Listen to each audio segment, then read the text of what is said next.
Ok, nouvelle vidéo qui n'a rien, mais alors rien à voir avec ce que je fais d'habitude. Aujourd'hui, on va évoquer un cas qui a fait couler beaucoup d'encre. On va parler de Star Wars. Kudaran.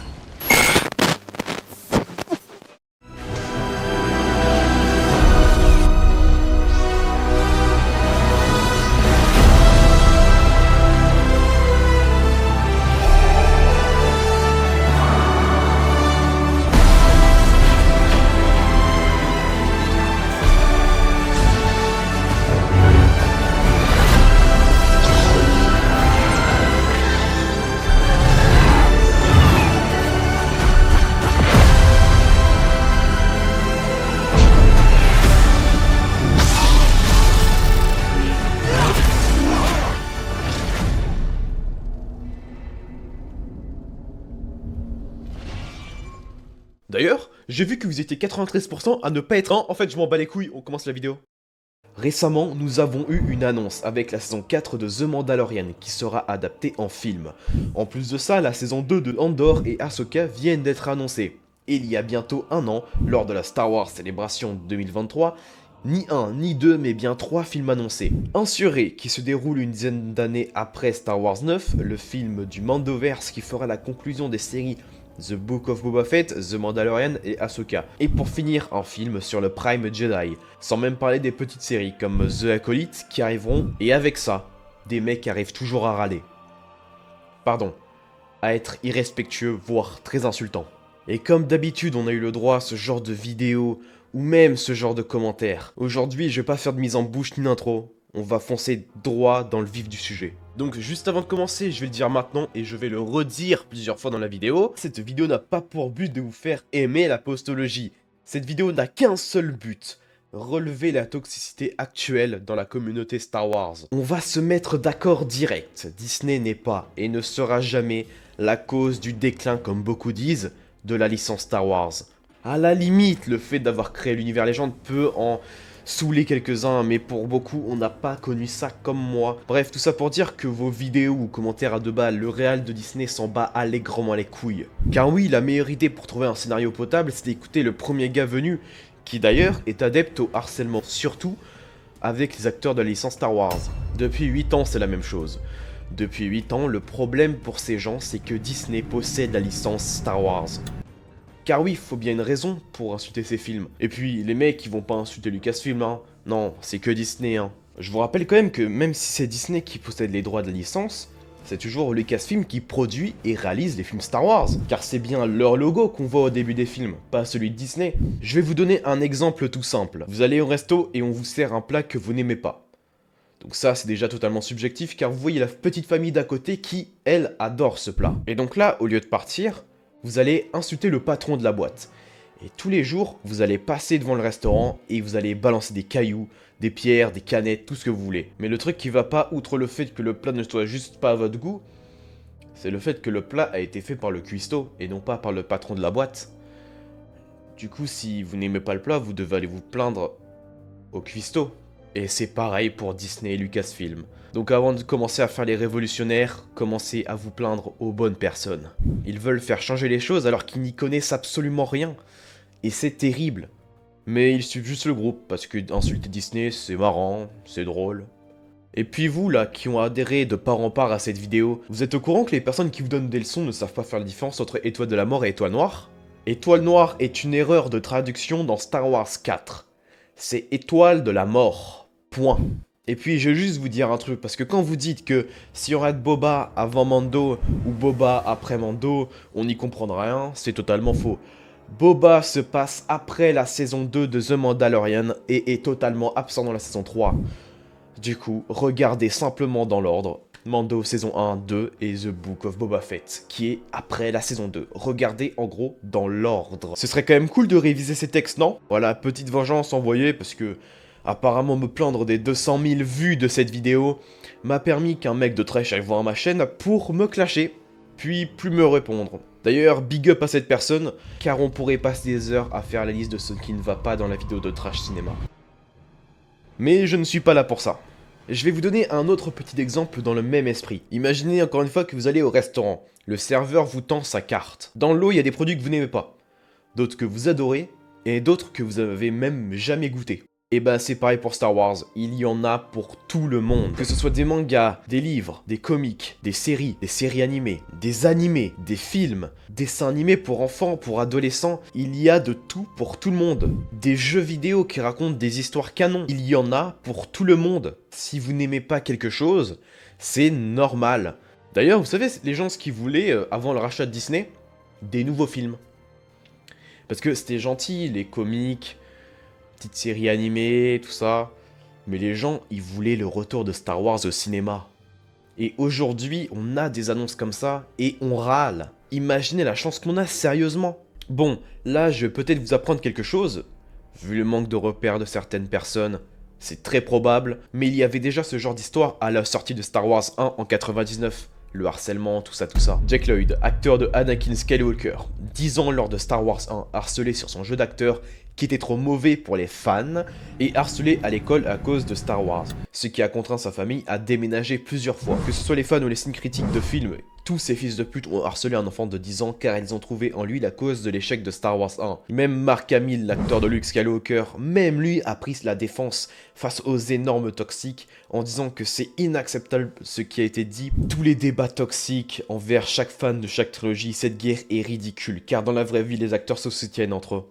Ensuite, Natalie Portman, actrice de Padmé Amidala dans Star Wars 1, 2, 3, Hayden Christensen, acteur de Anakin Skywalker dans Star Wars 2 et 3, John Boyega jouant Finn dans Star Wars 7, 8, 9, Daisy Ridley, actrice de Rey dans Star Wars 7, 8, 9, Adam Driver, acteur de Kylo Ren dans Star Wars 7, 8, 9, Ahmed Best jouant Jar Jar Binks dans Star Wars 1 et 3. Juste petite pause, j'avais oublié de dire un truc, c'est que Ahmed Best est revenu dans la saga Star Wars. Oui, donc la vidéo que vous voyez depuis tout à l'heure, bah, c'est bien lui qui joue un Jedi nommé Caleran Beck dans la saison 3 de The Mandalorian. Du coup, il a été rappelé et je trouve ça incroyable puisqu'il joue un personnage qui a défendu Grogu. Donc si Grogu est encore en vie, c'est grâce à lui. Et franchement, pour le coup, Lucasfilm et Disney ont géré de fou. Ils ont redoré le blason de cet acteur. Donc ils lui ont donné un rôle, un Jedi badass qui sauve Grogu. Franchement, je trouve ça super beau comme geste. Donc voilà, c'est juste pour dire que il est de retour dans Star Wars. Leur point commun, tous harcelés à cause de soit leur physique, soit leur personnage qu'ils ont joué. Et encore, j'en ai oublié. Mais j'aimerais venir sur Ahmed Best qui a failli se suicider à cause de son harcèlement. Des insultes racistes et des insultes par rapport à son personnage Jar Jar Binks. C'est en aucun cas drôle ou quoi que ce soit, je trouve ça horrible. Pour ça, je vous conseille vivement cette vidéo.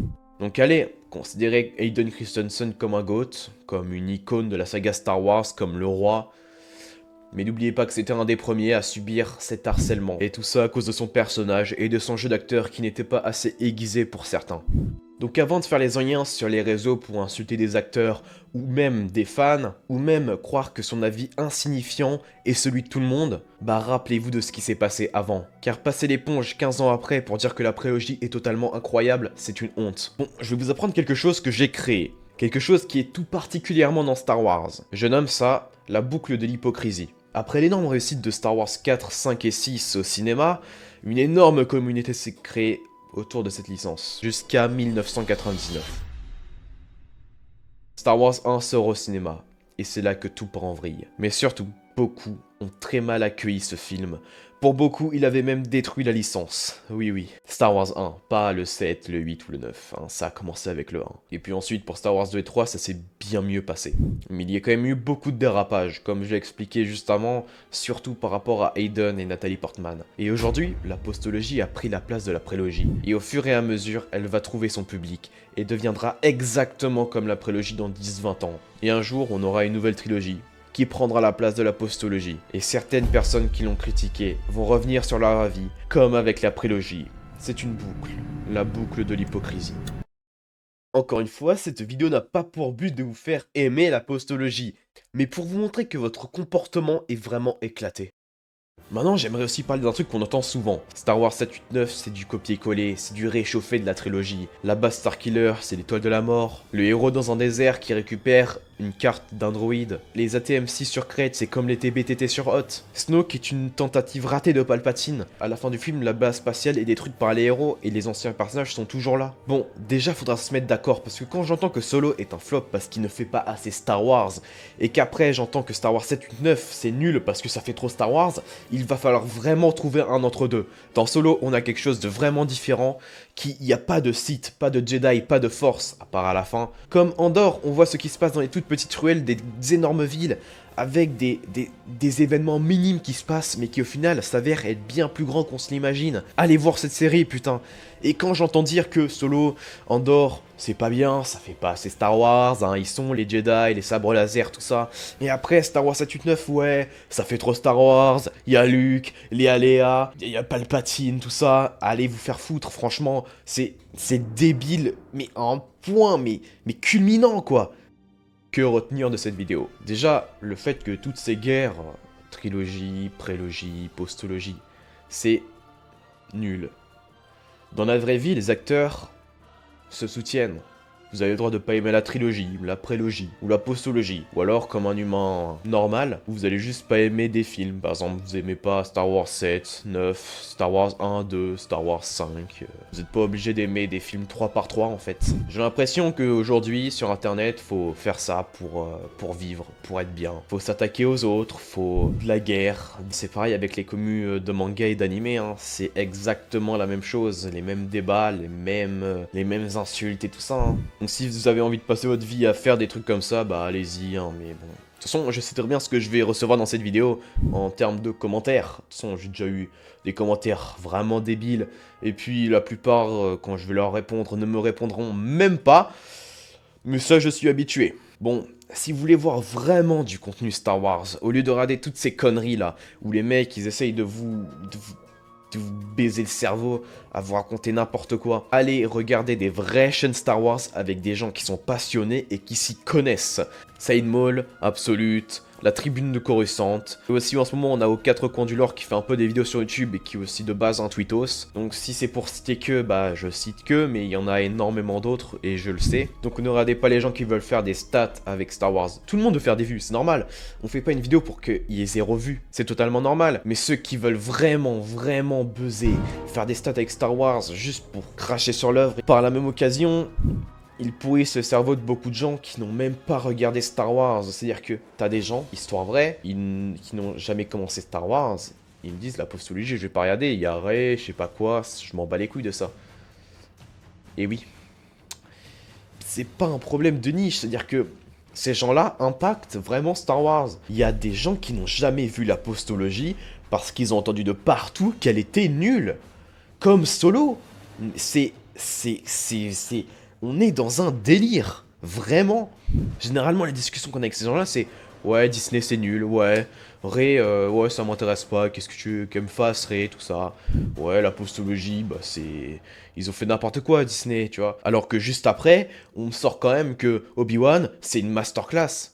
Tu vois, genre, histoire vraie. C'est ouf quand même. Je vous demande pas d'être d'accord avec moi, d'apprécier la postologie, parce que moi je l'ai apprécié. Je vous demande juste d'être respectueux, vous n'aimez pas, vous n'aimez pas.